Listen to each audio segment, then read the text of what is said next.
How to download Adobe Photoshop. First, go ahead and search for Adobe Creative Cloud Download and click on the Adobe Creative Cloud link.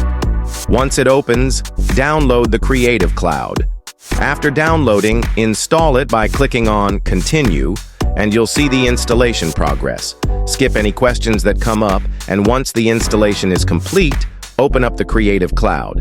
You'll need to sign up, and you can use any method you prefer. I'll use Facebook because it's easier, but you can also sign in with Google. After signing in, you'll be welcomed by the app. Click Done, and then go to the top right corner and click on Apps. Head over to Beta Apps, and you'll find Photoshop at the top. Click on Try, and you'll be presented with 3 options. The main option you want to choose is for Team and Business. Then click Continue and select Get Started. You'll be asked to enter some information. Just put any fake company name and set the company size to 1 to 9 people. Enter your phone number, and after clicking Continue, you'll get Photoshop for free.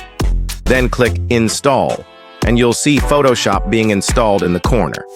Once the installation is finished, open the application and you're all set. Now you can start editing and photoshopping for free. You can even use this method with other emails. If you liked the video, give it a like and subscribe.